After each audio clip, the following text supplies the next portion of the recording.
Agora analisaremos a semiologia nas patologias abdominais, tá? O meu intuito não foi trazer todas as patologias existentes com todos os sinais existentes, tudo bem? É só uma introdução a essa temática. Outra coisa também é que eu quero que vocês saibam que nenhum desses exames aqui é 100% sensível e 100% específico, tá? Isso é triste? É. Mas mesmo assim, isso não é para desmotivá-los a realizar esses exames. Porque você realizando esses exames em conjunto com uma anamnese bem elaborada, bem atenciosa, será capaz de fazer diagnósticos muito bem feitos e isso vai auxiliar muito sua prática clínica e, consequentemente, vai aumentar a qualidade do seu atendimento, que vai resvalar numa melhor qualidade de vida no seu paciente. Tudo bem? Então, comecemos analisando os sinais semiológicos da ascite. Basicamente, nós iremos tentar achar o líquido que está na cavidade peritoneal. Tudo bem? Vamos começar com um exame que foi abandonado, não é mais feito, pelo menos não de praxe, certo? Que é chamado de sinal da poça. Tudo bem? Esse sinal da poça, você pede para o paciente ficar nessa posição aqui, ou pede para ele ficar realmente de quatro no leito dele, na maca, e esperar alguns minutos. E aí você vai, agora, depois desses minutos passados, fazer a percussão dessa região, tudo bem? Periumbilical. Se o sinal for positivo, você, ao invés de escutar durante a percussão um som timpânico comum de uma alça intestinal, você vai escutar um som que tende a ser maciço, tudo bem? Devido à presença de líquido. Então, por isso que esse sinal é chamado assim, porque você meio que faz uma poça de líquido acídico na região periumbilical. Aí você vai fazer a percussão e vai conseguir ouvir o som maciço, ao invés de um som timpânico normal, entendeu? Mas esse sinal ele meio que foi abandonado, acho que mais uma questão mesmo de conforto do paciente, sabe? E aí atualmente em ascites de pequeno volume, o exame padrão a ser feito é o ultrassom, tudo bem? Mas ele existe, tá aqui. Pode ser que algum dia seja importante para a sua prática, assim como pode ser algum dia importante para mim. Outro exame também, esse aqui é mais difundido, é o chamado semicírculo de Skoda, tudo bem? Então, o paciente vai estar no decúbito dorsal, e aí o líquido ele vai se alojar devido à gravidade na região aqui dos flancos e do hipogástrio, entendeu? Então, flanco, fossílica, hipogástrio, fossílica, flanco aqui, tudo bem? Tudo isso aqui vai ficar mais maciço devido ao acúmulo do líquido. E aí essa região bem aqui vai ficar timpânica, porque o líquido ele vai estar acumulado e aí as alças intestinais vão boiar, sabe? E aí vai, então, fazer um som bem timpânico aqui devido às alças intestinais que estão aqui. E bem aqui a gente vai ter um som maciço do líquido acídico. E aí, então, você, na prática, você pode fazer o seguinte, você faz uma percussão na região periumbilical e vai ver o som bem timpânico, tá? Bem timpânico mesmo. E aí, você vai lá investigar o semicírculo, justamente porque essa região aqui parece um semicírculo. Aí você vai percutir e ver um som maciço, entendeu? E aí, às vezes, você meio que pode se perder no meio do caminho, tipo, teu referencial de som timpânico. Aí tu pode voltar a ouvir aqui o umbigo só pra ver, entendeu? Eu faço isso. Então, tipo, por exemplo, quando eu vou fazer esse sinal, eu venho aqui, umbigo, aí eu vou, sabe? Buscando. Aí eu volto e vou, volto e vou. Aí eu vou aos pouquinhos fazendo o semicírculo, sabe? E, assim, eu já vi isso no paciente, muito interessante. E estava positivo, e realmente a paciente tinha ascite, certo? Aí outro também, para complementar, é o da massa 6 móvel, tá? Isso aqui é uma imagem até do Porto. Aí como é que é isso? Isso aqui é um paciente em decúbito dorsal.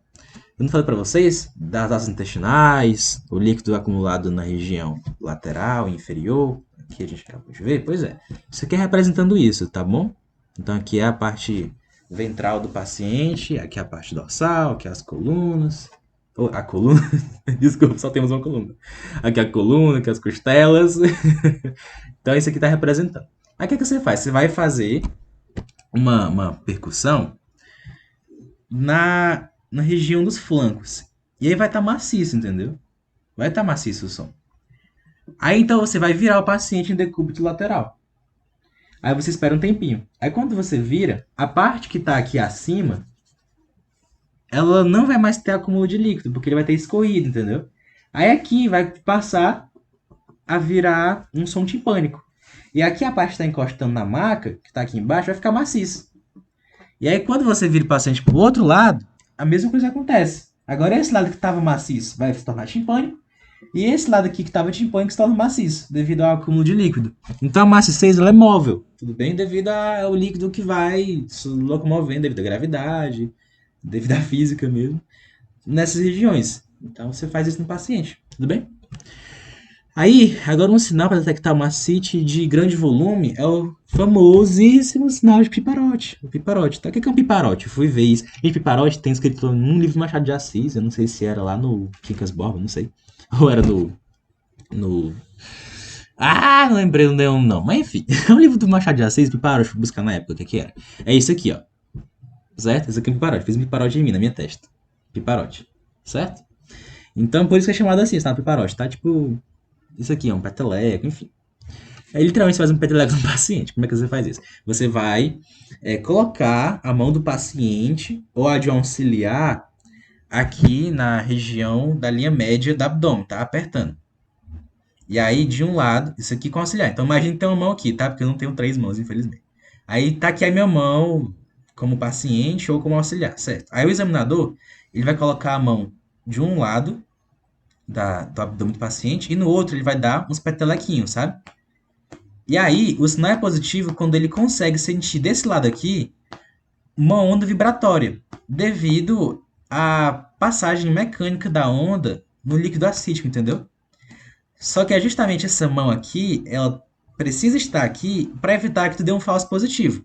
Porque se você não faz isso, a tela subcutânea, a gordura, ela vibra e, consequentemente, você também sente. E aí você vai pensar, piparote positivo. Na verdade, não. Na verdade, é a gordura mesmo se mexendo. Eu tô sentindo a vibração aqui do outro lado, entendeu? Porque eu não tô com a minha mão aqui no meio. Então eu preciso colocar a minha mão no meio. Aí quando eu coloco a mão no meio aqui apertadinho, mesmo assim, você consegue sentir a vibração do outro lado, é porque aí sim, de fato, o sinal piparótico foi positivo, porque o líquido foi se propagando por meio do líquido acítico, certo? Agora vamos ver casos de síndrome colestática, tá? Então, é uma estase lá da bile. Nela, você vai detectar muitas vezes uma tríade muito interessante, tá? 3 sinais da síndrome colestática. É colúria, uma urina bem escura, na cor de Coca-Cola, por exemplo. Acolia fecal, ou seja, fezes esbranquecidas sem cor. A, né? Partícula de negação. E colia de cor. Então, colúria, urina colorida. Acolia fecal, sem cor nas fezes. E icterícia. Aqui, visualizando na região, mas também a gente tem que ver no freno da língua, né? Na palma das mãos, tudo bem? Na pele, muitas vezes, vai estar presente. Então, isso aqui são 3 sinais que, quando juntos, a gente já pensa bem numa possível síndrome colestática. Todo paciente com síndrome colestática vai ter os 3? Não, não necessariamente. Eu já constatei um paciente que só tinha relatado colúria e icterícia, certo? Às vezes pode ser só a colíria, enfim. Mas esses 3 aqui, quando presentes, você já pensa em síndrome colestática, tudo bem? Hemorragia. Além daquela que eu já mostrei para vocês, do Cooling, Return, Fox, que a gente já viu, tem outra coisa interessante também para diagnosticar hemorragia, que é o sinal de Kerr. Como é que ele funciona? Então, devido a conexões nervosas do sistema nervoso que faz a inervação sensitiva, por exemplo, aqui do baço, com o nervo frênico, tá? A gente pode ter uma dor referida aqui em cima da pontinha do ombro esquerdo, entendeu? Então, essa dor aqui na região do ombro esquerdo referida é devido a um sangramento, por exemplo, no baço, uma ruptura de baço, a gente chama de sinal de Kerr no ombro esquerdo, entendeu? Então, o baço do paciente se rompeu e ele refere uma dor no ombro esquerdo, esse que é o sinal de Kerr. Pode acontecer, por exemplo, em casos de um trauma, certo? Paciente traumatizado, né? Trauma físico mesmo, tá? Teve uma ruptura de baço, caso de uma fratura de costela, por exemplo. Aí ele refere uma dor no ombro, você pergunta para ele, tá sentindo uma dor no ombro? Tá? Ele, sim. Aí, sinal de Kerr, sabe? Indica ali um sangramento no baço, tá? Interessante esse sinal, né? Devido ao nervo frênico aqui, as conexões que existem. Apendicite. Olha, eu vou até dar um pouco mais de tempo para ela, porque ela merece, tá? Então, a apendicite é basicamente it, né? Vem de inflamação. Então, é um apêndice inflamado, apendicite, tá? E aí, eu só mostrar para vocês aqui uma imagem na videolaparoscopia de um paciente com apendicite. Perceba que os sinais logísticos estão presentes, tá? Então, aqui a gente consegue ver uma vascularização, a região que está mais avermelhada, tá? Então, que é uma pessoa com apendicite. Olha, a apendicite, ela tem alguns sintomas, tá? Então pode ser uma dor que começa em torno do umbigo e que se desloca para o lado direito da zona inferior do abdômen. Então, é típico isso, sabe? Desculpa. O cara tem uma dor periumbilical, meio difusa. Aí depois, com o tempo, essa dor pode migrar para a fossa ilíaca direita, se tornar bem mais localizada. Por que isso acontece? Porque a apendicite, ela meio que o problema vai acontecendo de dentro para fora, sabe? Aí, inicialmente, as fibras que são sensibilizadas devido à dor são fibras do peritônio visceral, certo? E aí, consequentemente, lá no sistema nervoso entérico, a gente tem várias conexões. Essas fibras, elas não têm uma sensibilidade álgica bem localizada, né? E aí, então, consequentemente, você tem uma dor meio difusa. Aí, depois, com o tempo, o apêndice ele vai se inflamando, se inflamando, se inflamando, até que ele pode inflamar o peritônio parietal adjacente a ele, aqui na região da fossa ilíaca direita, entendeu? Aí agora o paciente vai ter uma dor bem localizada na fossa ilíaca direita. Basicamente é assim a explicação. Então, primeiramente tem a inervação visceral e depois a inervação parietal, que é afetada devido à dor causada pela apendicite, tá? Aí essa dor, ela se torna mais intensa quando o paciente tenta se movimentar, justamente porque é uma dor no peritônio. Lembra que eu falei para vocês lá na parte da respiração, que você não deve ficar mexendo no peritônio, quando tá com peritonite, porque dói? Pois é. O paciente sente dor quando se mexe, entendeu? Então ele fica paradinho na dele. Essa dor muitas vezes é acompanhada de vômitos, náuseas, perda de apetite, anorexia, né? E febre. E aí, se essa dor for do lado direito do abdômen, se tiver durante algumas horas, tá na intenção aguda, você tem que consultar um médico. Eu não sei, acho que deveria ter antes, mas enfim, eu iria antes, tá? Eu fico com medo desse negócio. Mas é o que tinha nesse guideline aqui. Certo. Aí, assim, a apendicite, ela tem alguns sinais bem gerais, entendeu? Não são tão específicos. Então, o paciente pode ter uma dor abdominal, difusa, que eu falei pra vocês, sabe? Pode ter febre, ele pode ter enjoo, pode ter sensação assim, de distensão abdominal, pode ter um mal-estar geral. Isso aqui pode ser tudo. Olha aqui, olha a complexidade que é nossa cavidade abdominal, sabe? Que tudo é nervo. Então assim, é difícil você bater o olho e dizer, ah, o cara tá com apendicite de olho, entendeu? Assim, bater no olho, assim. Pode ser muita coisa. Aí, para isso, você tem que fazer algumas manobras para que você realmente tenha um sinal verde para realmente continuar pensando em apendicite, tá? Aí, quais são essas manobras? Antes de ver essas manobras, onde é que é o ponto de McBurney, tá? O ponto de McBurney, ele é localizado da seguinte forma. Você vem aqui para o umbigo, e para a espinha ilíaca anterosuperior. Ela é bem palpável, a espinha ilíaca anterosuperior, certo? Aí você vai fazer uma linha tracejada. Perdão, tô sem beber água. E aí, nessa linha tracejada, mais ou menos aqui a um terço lateral nessa linha, certo? É o ponto de McBurney. Esse ponto vai ser importantíssimo para que a gente consiga fazer os sinais. Aí qual é o primeiro sinal que a gente vai ver agora? É o sinal de Bloomberg. O sinal de Bloomberg é chamado de sinal de descompressão súbita. Esse sinal de Bloomberg, quando positivo no ponto de McBurney, você pode pensar em apendicite. Não apenas nela, tá? Pode ser mudança pélvica, pode ser muitas coisas, mas apendicite já é uma coisa que você tem que pensar. Você não pode descartar essa hipótese diagnóstica no caso de um paciente com abdômen agudo, tá? Tem que sempre ficar no top 3 pensamentos de diagnósticos do paciente com abdômen agudo, porque realmente é uma coisa muito perigosa. Se não for diagnosticado, pode perfurar, o paciente pode trair sepsis e morrer. Tá? Então, basicamente, como é que é essa descompressão súbita? O sinal de Bloomberg, né? Você vai aprofundar, certo? A sua mão no paciente.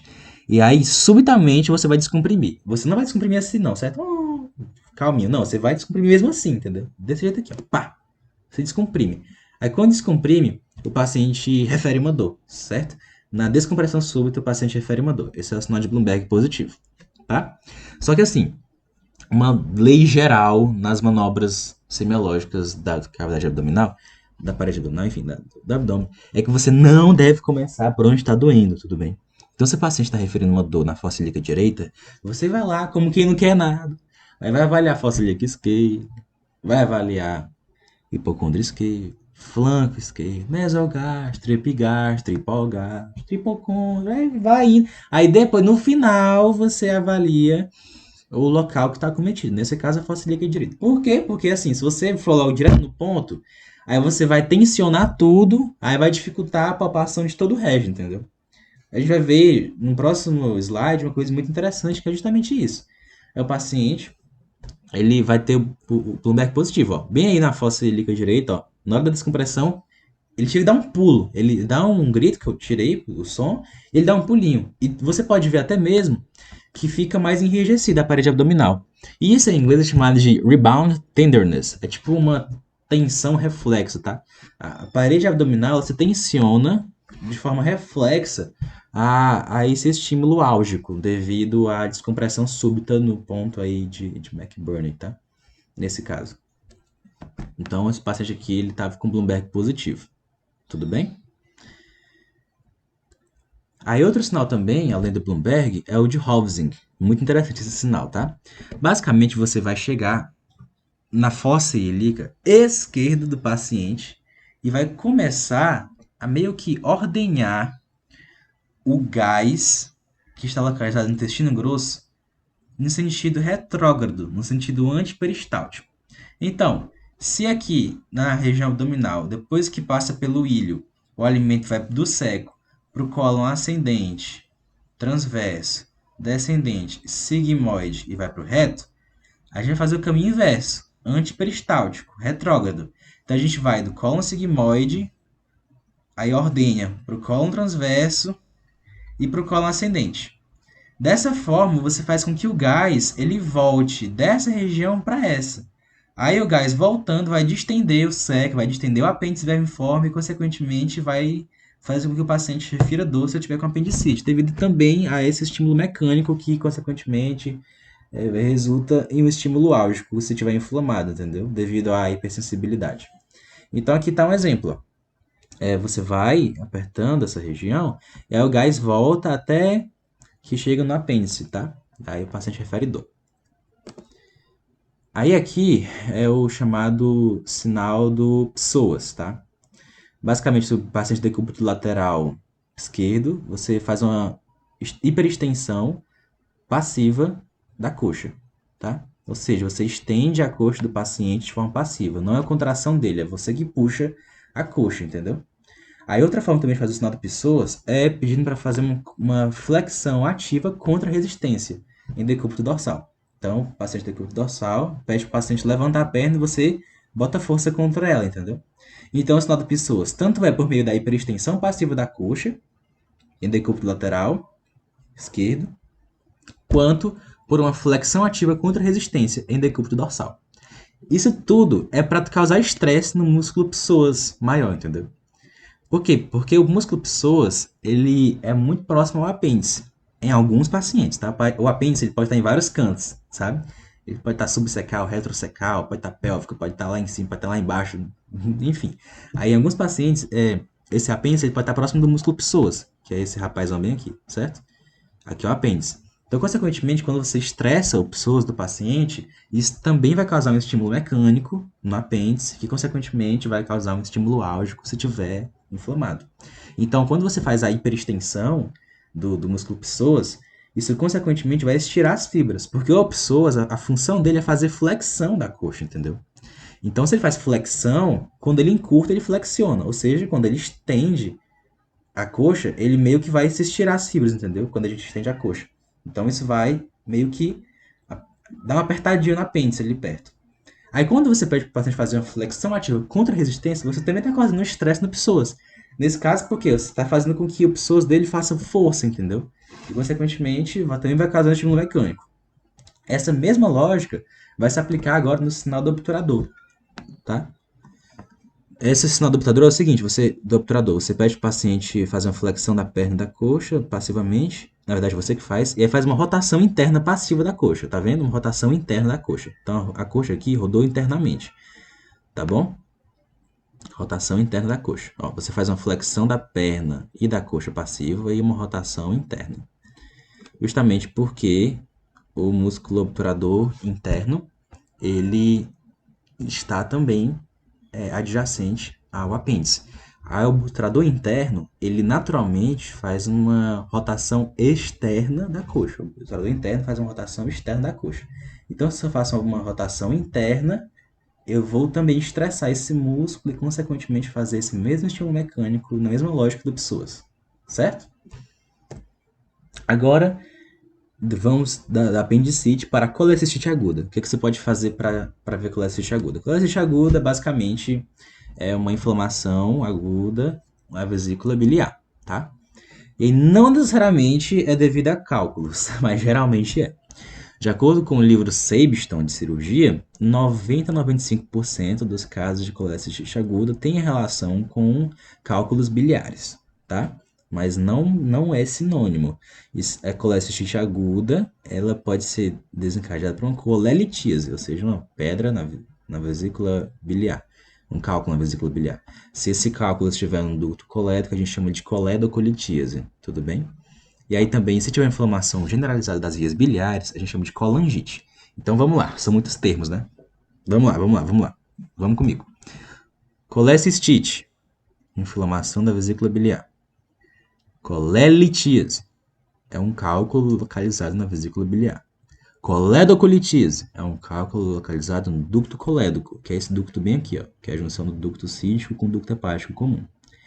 E colangite é a inflamação das vias biliares, que pode pegar aí o ducto colédoco, o ducto cístico, o ducto hepático comum, o ducto hepático direito, esquerdo, as vias biliares ali intrahepáticas, entendeu? É assim que funciona.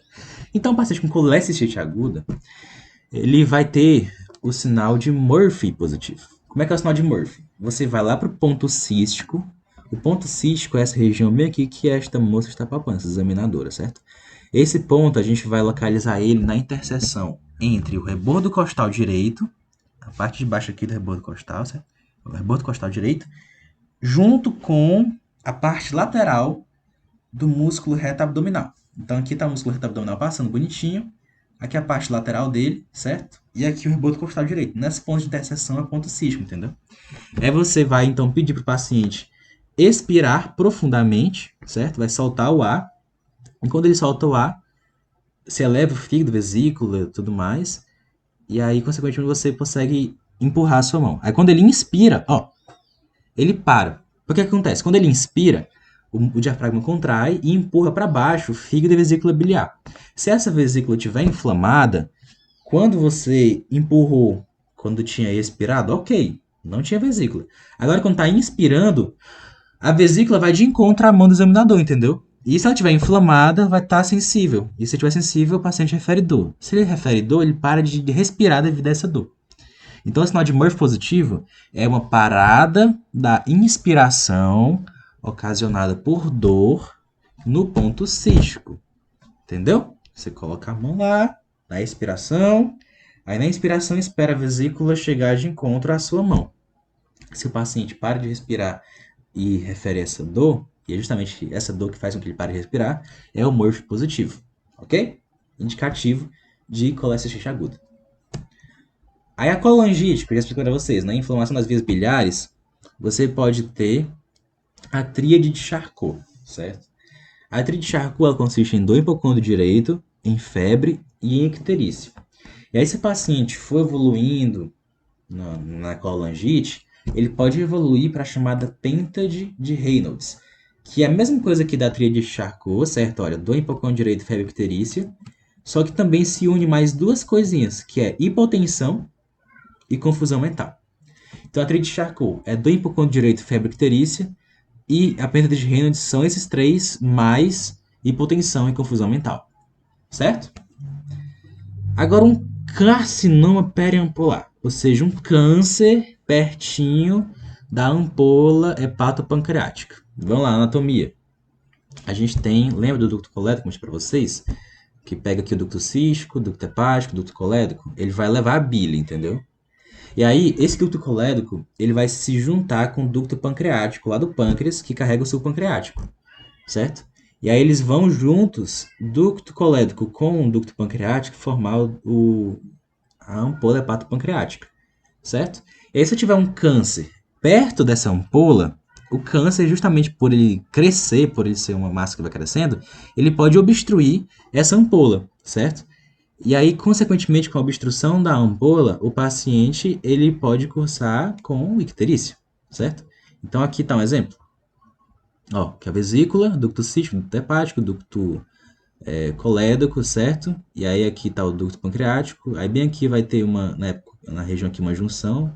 E aí, tipo, justamente essa junção não dá nem para visualizar. Por quê? Porque aqui já é um caso de uma patologia de um câncer periampolar, que é o câncer de cabeça de pâncreas, que é o mais comum carcinoma periampolar que a gente tem, câncer de cabeça de pâncreas, tudo bem? Aí o paciente vai ter uma obstrução aí da ampola e vai estar ictérico, entendeu? Você conseguiu entender? Eu acho que, assim, essa expansão tumoral adjacente à ampola vai causar uma obstrução extrínseca, entendeu?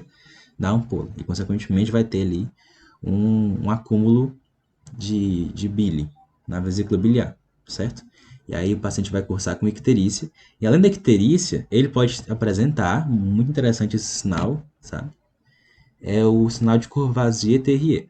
É a vesícula palpável e indolor. Aqui eu trouxe um sinal já bem grave, que é tipo, ele já está visível, entendeu? É um Courvoisier visível. Mas não necessariamente ele vai ser visível. Ele pode ser palpável não sendo visível, entendeu? Então você tem que palpar. Não apenas quando é visível, tem que palpar. Então essa vesícula aqui é palpável e ela é indolor. Por que ela é indolor? Porque ela não está inflamada. A vesícula tá ok, entendeu? Tá de boa. O problema é o câncer aqui, periampolar, entendeu? Que tá fazendo uma obstrução ali, que não tá permitindo a passagem da bile. Aí a bile vai, tipo, literalmente se acumulando na vesícula. A vesícula vai crescendo, entendeu?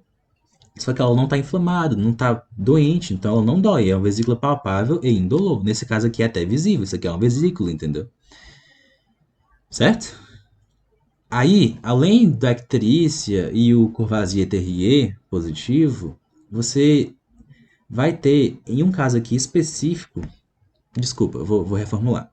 Você vai ter Courvoisier-Terrier e a icterícia nos pacientes de carcinoma periampolar, normalmente, tudo bem? Não necessariamente vai estar 100% sensível específico, lembra que eu falei.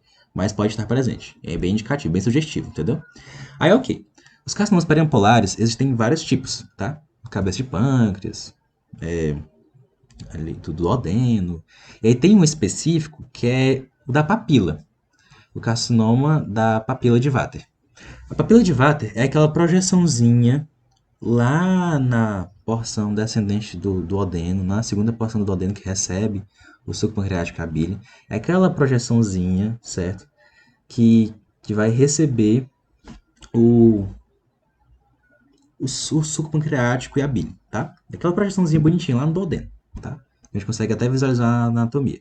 E aí, se aquele câncer estiver naquela região, o paciente pode ter a chamada icterícia flutuante. Por que uma galinha? Por quê? Olha, é o seguinte. Essa icterícia flutuante, como é que ela funciona? Já que essa papila ela é bem pequenininha, o câncer, quando ele vai crescendo, ele vai meio que necrosando um pouquinho a região adjacente a ele. E aí, já que ele não tem onde se prender muito bem, porque a papila é pequena, ele meio que pode, tipo, sofrer uma necrose nele mesmo, porque ele não tem onde se vascularizar direito, entendeu? Ele vai crescendo, não consegue fazer uma angiogênese muito adequada. Aí acaba que, tipo, uns pedacinhos dele vão necrosando e vão caindo, sabe? E vão desobstruindo a papila. Então, meio que esse tumor, ele cresce, ele obstrui a papila, só que depois que ele cresce um tempinho, ele se solta, se desprende, porque ele necrosa, entendeu? Meio que apodrece, literalmente. E aí ele vai sair para a luz intestinal e vai ser expulso nas fezes. E aí vai desobstruir. Aí quando desobstrui, o paciente deixa de ficar ictérico. Então assim, o paciente fica ictérico quando está obstruído. E aí quando esse câncer, ele necrose e cai, junto com o tecido adjacente um pouquinho, aí o paciente deixa de ficar ictérico, porque desobstruiu. Aí a bile consegue fluir normalmente para a luz intestinal. Aí o câncer agora continua crescendo, porque ele é expansivo, né? É um tumor. E aí ele vai obstruir de novo. Aí depois ele vai se soltar, e vai desprender e vai desobstruir de novo. Aí quando esse negócio de obstrui, desobstrui, o paciente ele fica ictérico devido à obstrução, devido à colestase, devido à hiperbilirrubinemia. E aí, depois, desce, sabe? Porque desobstrui e consegue drenar a bile. Aí depois sobe e desce. Isso é chamado de icterícia flutuante, sabe? Aí esse padrão me lembrou o voo de uma galinha. Porque a galinha, na hora que tá começando a voar, ela cai. Aí depois ela tenta voar de novo, aí cai. Aí voa de novo e cai. Sabe? Então isso pra mim é como funciona o padrão da icterícia flutuante no paciente com carcinoma papilar. Tudo bem? Então, recapitulando. Icterícia flutuante, você pode pensar em carcinoma periampular. Courvoisier-Terrier, que é a vesícula papava indolor. Junto com icterícia, você pensa no carcinoma periampular como um todo. A carcinoma papilar é um subtipo do carcinoma periampular, que cursa com icterícia flutuante, que é o voo da galinha. Certo? Ótimo. Abscesso hepático, tá? Uma coleção ali de neutrófilos, de bactérias no fígado. Ou não necessariamente bactérias, tá? Um patógeno. O que acontece? Tá muito dolorido. Tem um abscesso ali, cara. Um abscesso, meu Deus. Dói pra caramba, mano. Dói muito. Então, só de fazer percussão, lembra da petimetria que a gente faz percussão? Não dói, não. Pode fazer à vontade aqui, tá de boa. Pode passar o dia inteiro aqui, tranquilaço, que eu tô de boa, entendeu? Se eu tivesse com um abscesso, mano, eu estaria gritando de dor, sabe? Por quê? Porque você vai ter o sinal de torriosome positivo no paciente com abscesso hepático. O sinal de torriosome positivo é uma percussão dígito-digital intensamente dolorosa, localizada e circunscrita aqui na loja hepática, certo? No hipocôndrio direito. Característica de abscesso hepático, tá? Tudo bem? Esse é o sinal de torriosome. Pneumoperitônio. Pneumoperitônio é a presença de gás livre na cavidade peritoneal. Qual é a preocupação que a gente tem que ter? Pode ser uma perfuração de víscera. Pode ser devido, por exemplo, a uma úlcera péptica do adenal, que perfurou. Ele está tendo muito extravasamento de gás para a cavidade peritoneal, por exemplo. Entendeu? Pode ser a perfuração de alguma outra alça, por exemplo, uma alça intestinal devido a algum trauma. Entendeu? Então, o pneumo peritônico, como a gente detecta? É por meio do sinal de Jober. Radiografia, calma, vou explicar. O que é o sinal de Jober? O sinal de Jober é o seguinte: você está lá no paciente de boa, sabe? Que hipocondria direito de novo. Ei, hipocondria que trabalho, viu? E aí você vai fazer o seguinte: lembra que eu falei para vocês que essa região aqui tem uma percussão maciça devido ao fígado que está aqui presente?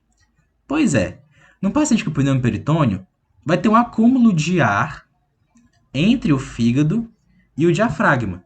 Então isso aqui, ó, tórax, coração, pulmões, diafragma, certo? Diafragma e aqui o fígado. Aí tem ar entre o fígado e o diafragma. Aí você entra nessa região bem aqui, ao invés de ouvir um som maciço, vai ouvir um som timpânico devido ao ar. Então, o sinal de Jober é um timpanismo na percussão do hipocôndrio direito, certo? Ao invés de uma massa 6. Indicativo de pneumo peritônio, certo? Só que esse sinal, ele na realidade nem sempre é um pneumo peritônio. Ele pode ser simplesmente um sinal de Chilaidite. O que é isso? Sinal de Chilaidite. É isso aqui, ó. Tá vendo que tá diferente? Isso aqui não é ar livre na cavidade peritoneal, tá? Não tem nem esse sinal aqui. Isso aqui, na verdade, é uma alça intestinal, mas especificamente aqui é cólon ascendente, que já é cólon transverso, certo? Aqui é uma alça intestinal que está interposta nessa região. De fígado, diafragma, está interposta nele, entendeu? Aí o paciente também vai ter um som timpânico na percussão dessa região, entendeu? Mas não é por causa do pneu peritônio, é por causa da ação intestinal. Então, nesse caso aqui, você passa a chamá-lo de sinal de Chilaidite, que a gente está conseguindo visualizar aqui na radiografia. Então, esse aqui é o sinal de Jober, tá? Na percussão. E aí, na radiografia, você pode ver que, na verdade, se tratava de um sinal de Chilaidite, tá? Devido à interposição de ácidos intestinais. E aqui devido ao pneu peritônio, tá? Pielonefrite aguda ou litíase renal. Pedra no rim, né, um cálculo no rim, ou uma inflamação no sistema pielocalicial, por exemplo. O que acontece? É o sinal de Jordano. Você vai fazer a manobra de Jordano, que consiste na punho-percussão da loja renal, na parte lombar, tá, do paciente. E aí, o paciente vai referir dor, se for positivo esse sinal, entendeu? Então, se o sinal for positivo, é porque o paciente refere dor, e aí você começa a pensar em pielonefrite aguda, pode pensar ali numa litise renal, entendeu? Numa nefrolitise. Então, esse aqui é o sinal de Jordano, tá? Jordano. Você pode fazer tanto com a mão assim, quanto na face ulnar da mão, tudo bem? É o Jordano. Aí um fecaloma. Fecaloma, falei pra vocês já, né? Naquela parte lá da palpação. Perdão. É justamente isso, a presença de muitas fezes no intestino. Aí tem um sinal específico para ele chamado sinal de Gersuni. Gersuni. O que é isso? Você vai palpar no intestino grosso do paciente, e aí quando descomprime, você ouve tipo um, sabe? Um sonzinho, sabe? Um sinal, um sonzinho na descompressão, uma crepitação, tá? É como você realmente percebe. Por quê? Porque vai meio que desgrudar a parede do intestino com as fezes, entendeu? Aí faz um, sabe? Esse é o sinal de Gersuni, indicativo de fecaloma. A anestase gástrica, ou seja, por causa de alguma problemática, tá tendo ali uma estase no estômago. A comida, tudo que tá sendo ingerido, assim, a comida, ela tá ficando estagnada no estômago. O que você faz? É o sinal do vasculejo. Então você vai colocar estetoscópio. Em alguns pacientes você nem precisa de estetoscópio, entendeu? Pode ser mesmo no ouvido bruto, mas aqui tem o estetoscópio, é interessante. Aí você coloca o estetoscópio aqui na região do epigástre, onde fica, né, o estômago, e aí chacoalha o paciente, certo? E aí você vai conseguir escutar o som de assim, borborígenos, entendeu? É um, sabe? O som de líquido ali na região. Você vai ouvir um vasculejo mesmo.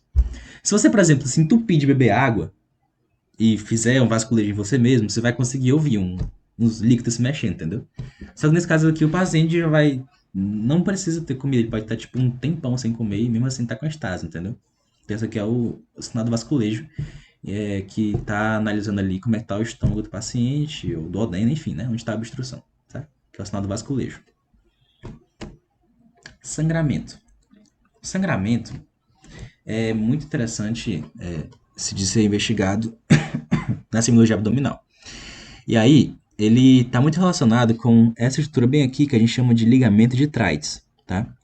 Por quê? Porque o ligamento de Treitz, ele delimita o que é hemorragia digestiva alta de hemorragia digestiva baixa. O ligamento de Treitz está aqui na flexura do duodeno jejunal, né? Na porção terminal do duodeno, indo de encontro à porção inicial do jejum no paciente. E aí, é o seguinte, se o sangramento for acima do ligamento de Treitz, é uma hemorragia digestiva alta. Se ele for abaixo do ligamento de Treitz, é uma hemorragia digestiva baixa, entendeu? HDA, HDB. Então, o sangramento está no esôfago, no estômago, no duodeno, é hemorragia digestiva alta, porque está antes do ligamento de Treitz. O sangramento está no intestino, no jejum, no íleo, no intestino grosso, é hemorragia digestiva baixa, porque está após o ligamento de Treitz. E aí, o sangue, ele vai ter algumas características diferentes em cada um desses tipos de sangramento, tá? Então, na hemorragia digestiva alta, você vai ter hematêmese e melena. Hematêmese é vômito de sangue, você vomita sangue, e melena é um fezes com sangue digerido já, sabe? Aí ele adquire essa consistência preta, que parece borra de café, que tem um cheiro bem forte, entendeu? Então aqui é hematêmese, aqui é melena. Aqui, por exemplo, é melena. Aí esse sangue aqui, vivo nas fezes, a gente chama de hematoquesia, tá? Então esse sangue vivo nas fezes é hematoquesia, e isso é indicativo de hemorragia digestiva baixa. Então aqui a gente tem melena e aqui é hematoquesia. Vejam como é diferente. Aqui é preto, tá? E aqui é um sangue vivo mesmo. Ó, sangue vivo, hematoquesia. Sangue vivo, hematoquesia. Sangue vivo, hematoquesia, tá? Ó, hematoquesia e melena. Tudo era diferença, né? Então, paciente com hemorragia digestiva alta vai ter melena e hematêmese, e paciente com hemorragia digestiva baixa tem hematoquesia. Isso é sempre? Não. Quando eu descobri isso, eu fiquei triste. Assim, não sei, às vezes tem hemorragia digestiva alta que cursa com hematoquesia. Se for uma hemorragia digestiva alta muito, muito forte, estiver sangrando muito, você não tem tempo para sair digerindo tudo, entendeu? Aí, consequentemente, o sangue pode sair vivo nas fezes. Então, você pode ter uma hematoquesia derivada de hemorragia digestiva alta bem protrusa, por exemplo, por causa de uma ruptura de varizes esofágicas, entendeu? E você também pode ter, algumas vezes, um melena derivado de uma hemorragia digestiva baixa, entendeu? Mas a literatura faz essa divisão anatômica do ligamento de Treitz em alta e baixa, e isso realmente, na maioria das vezes, já te ajuda muito. Porque como eu te falei, né? Associando-se com uma anamnese bem feita, você já consegue localizar bem topograficamente, assim, onde é que está a lesão. Na maioria das vezes. Assim, algumas vezes, é claro, você vai precisar de ajuda de vários outros exames. Cirrose. Estamos acabando, tá? Cirrose. Pode ter várias coisas, tá? Aí vamos lá. Vamos ver cada uma delas. Na cirrose pode ter o flapping. O flapping, o que é que é? Você vai pegar a mão do paciente assim, certo? Você vai estender a mão dele assim. E aí, quando solta, faz isso aqui, ó. Certo? Ó, estende a mão assim no paciente. E aí, ao invés de descer assim, ou ficar parado assim, de boa, ela faz isso aqui. Por quê? Por que é chamada de flap, então? Porque parece o bater de asas de um pássaro. Então, um pássaro não bate as asas assim, né? O paciente também com flapping, ele fica com a mão assim, entendeu? Isso aqui é um sinal de encefalopatia hepática. Ou seja, o paciente está com problemas no fígado. É porque o fígado é justamente o nosso filtrozão, né, de toxinas e tudo mais, metabolismo, ele é muito importante. Pode ser que, devido a essa hepatopatia, o paciente ele esteja tendo um acúmulo de metabólitos tóxicos que acabam lesando o cérebro. É o paciente com encefalopatia hepática. E aí, além de outras coisas, confusão mental, alterações no estado de consciência, enfim, tudo isso, o paciente pode ter esse sinal específico que é o sinal de flapping, tudo bem? Ele também pode ter eritema palmar, ou seja, a palma da mão dele pode estar avermelhada, como esse paciente aqui. Pode ter ginecomastia, ou seja, um crescimento aqui nas mamas. Pode ter icterícia, entendeu? O paciente ele pode ter cianose periférica.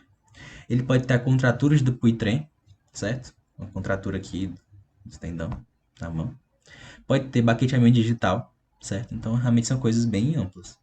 Pode ter telangiectasia, certo? Aquelas aranhas vasculares que eu mostrei para vocês, pode ter telangiectasia.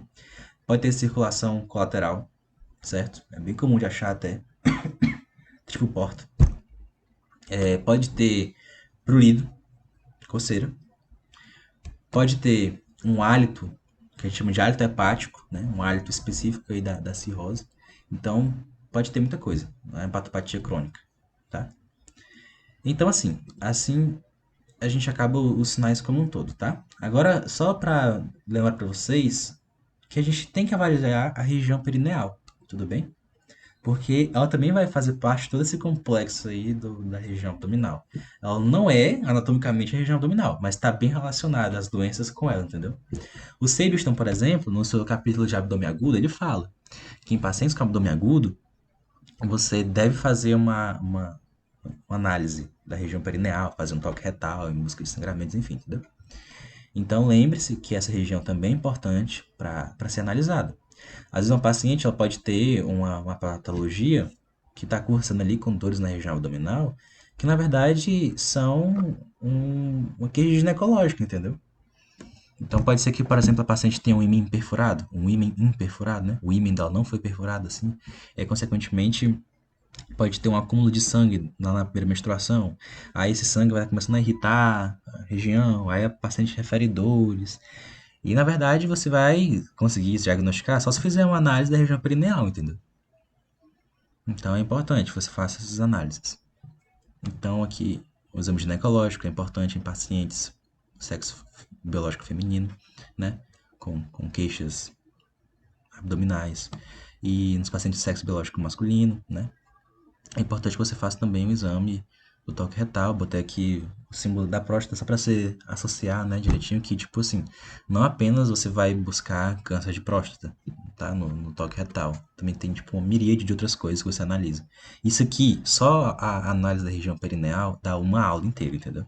Então não vou aprofundar nisso, só tô dizendo para vocês que é importante essa região aqui também ser analisada, tudo bem? Aí o cachorrinho aqui, spoiler no cachorrinho. O cachorrinho é porque você deve estar muito sono, meu Deus, é muita coisa. Ai, Ítalo, socorro. Calma. Eu sei que é muita coisa, muita informação, e por isso que eu achei importante fazer essas questões aqui, para vocês. Eu fiz um bocado de questões aqui para a gente terminar a aula. Então, tudo aqui que eu vou falar, com exceção de uma questão, já foi relatado na aula, entendeu? Então, vamos lá com calma, ver cada uma questão para consolidar. Então, para não ficar um vídeo muito extenso, eu vou ler a questão para você. Eu vou dar uns 5 segundinhos. Você pode pausar o vídeo, tá? Pensa com calma. E aí, logo após, já vem a resposta, entendeu? Aí a gente vai ver com calma as coisinhas. Então, bora lá. Resolução de questões. Nomeie o sinal. Dor à descompressão súbita do ponto de McBurney. É o sinal de Bloomberg. Dor na fossa ilíaca direita durante hiperextensão passiva da coxa ou durante a flexão ativa da coxa contra resistência. Qual é o nome? Sinal de Pessoas. Dor na fossa ilíaca direita durante a compressão retrógrada do cólon a partir da fossa ilíaca esquerda a nível de cólon sigmoide. Qual é o nome desse sinal? Sinal de Hofsing. Dor na fossa ilíaca direita durante a rotação interna passiva da coxa. Sinal do obturador. Dor no hipocôndrio direito durante a percussão leve dessa região. Então, sinal de Torres-Homem. Deve ser hepático, lembra? Muito bem. Crepitações durante a descompressão brusca de um fecaloma. Sinal de Yesuni. Equimose nos flancos. Sinal de Ray Turner. Lembra? Turnaround, flancos. E equimose periumbilical. Qual é o nome? Ó, spoiler. Dica. Ó. Central. C. Quem é? Muito bem. Sinal de Cullen. Equimose na raiz da coxa, na base do pênis, na região inguinal. Sinal de Fox. Nódulo dentro do umbigo. Tá na região ali do umbigo que a gente viu. Esse nódulo da irmã Maria José. Nódulo na fossa supraclavicular esquerda. Qual é o nome? Muito bem. Nódulo de Virchow. Dor na punho-percussão da região lombar. Sinal de Jordan. Som timpânico à percussão do rebordo costal direito devido a uma sobreposição de ácidos intestinais. Som timpânico à percussão do rebordo costal direito devido a uma sobreposição de ácidos intestinais ao sinal de Chilaidite.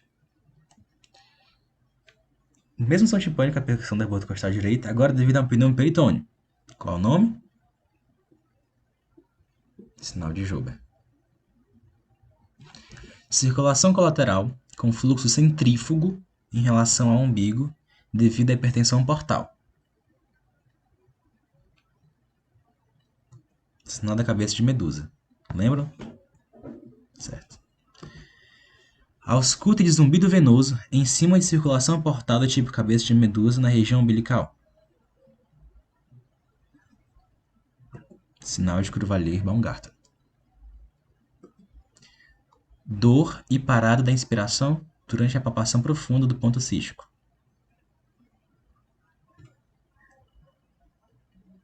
Sinal de Murphy. Qual é cada tipo de circulação? Deixa eu colocar aqui. Pronto. Vai aparecer o nomezinho aqui. Vamos lá. 3, 2, 1. Tipo porta, cava inferior, cava superior. Qual é o nome dessa manobra aqui, desse sinal? Sinal da poça. E desse? Semicírculo de Scholler. E esse? Massa 6 móvel. E esse aqui? Manobra do Piparotti. Quais são os 4 passos da semiologia abdominal? Em ordem. Inspeção, ausculta, percussão e palpação. Tá? Quais são as 9 regiões do abdômen? Pausa, pensa e agora vai. Ó. Epigastro, mesogastro, hipogastro, hipocôndrio esquerda e direita, flanco esquerda e direita e fossa ilíaca esquerda e direita. Tá? Qual a nomenclatura clínica das aranhas vasculares? Telangiectasia. 5 Fs e 1 T do volume abdominal. Do aumento do volume abdominal. Como é que são? 5 Fs e 1 T. Fluidos, fezes, fete, flatos, fetos e tumor. O sinal de flapping sugere a ocorrência de qual problema? Encefalopatia hepática. O que é o refluxo hepatojugular? Esse aqui eu não expliquei. Botei aqui de propósito. Vamos lá. Esse sinal é a distensão da veia jugular externa ao ser realizada a compressão do fígado durante alguns segundos, tá? Isso aí é porque o paciente ele pode ter uma insuficiência cardíaca direita, entendeu? Então, o coração do lado direito não está conseguindo enviar sangue muito bem lá pro tronco pulmonar. Aí, consequentemente, a gente vai ter tipo desculpa, um acúmulo de sangue nas câmaras direitas, no átrio, no ventrículo. E aí, consequentemente, vai ter um acúmulo de sangue na circulação sistêmica, porque a veia não está conseguindo drenar o sangue inteiro, entendeu? Então tá tipo tudo bem congesto. Aí o que acontece? Você vai apertar o fígado do paciente durante alguns segundos e a veia jugular vai se estender. Olha aqui um vídeo. Ó. Comprime e ó. Que interessante, né? Então esse é o refluxo septo-jugular. Mais uma vez. Já vi isso também em paciente.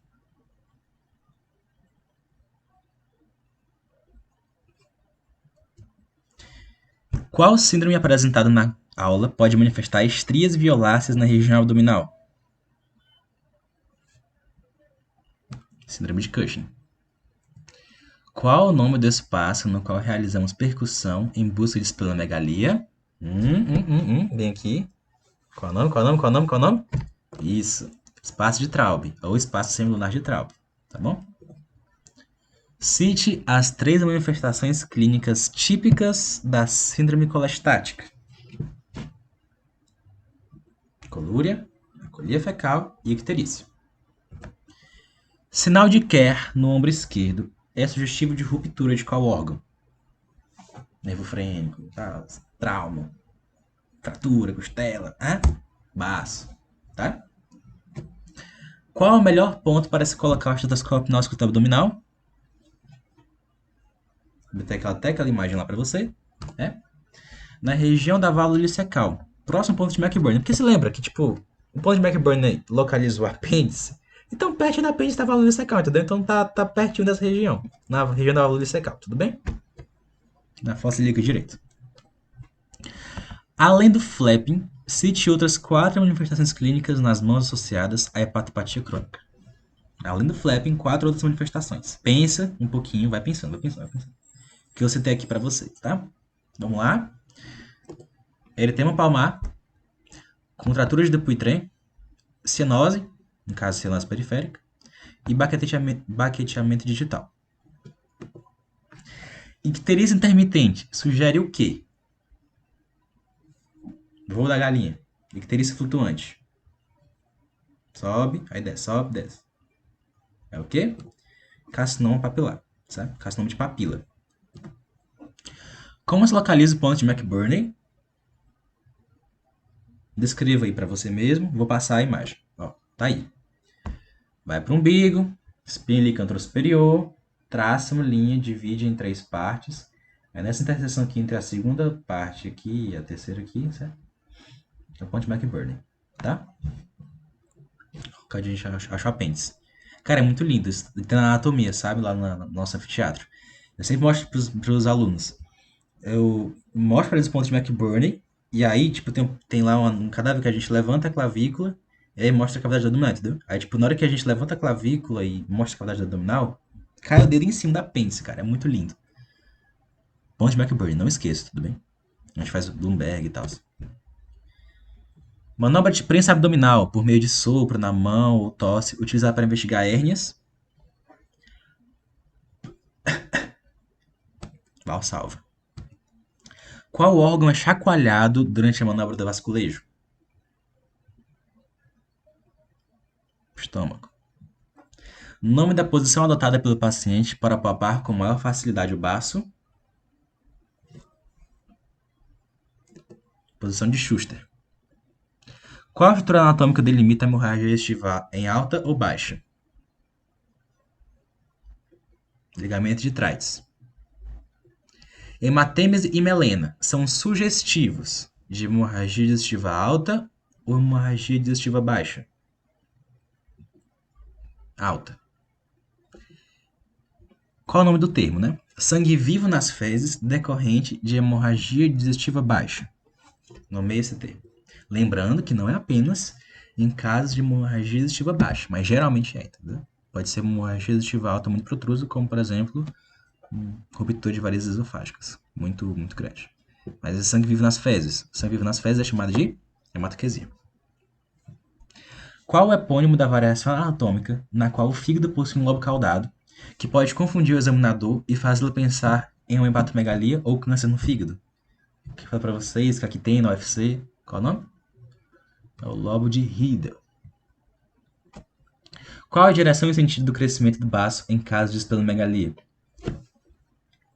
Cresce em que direção? Para cá, para cá, para cá, para lá. Inferomedial, né? Para baixo e para o meio. Lembram? Para baixo e para o meio.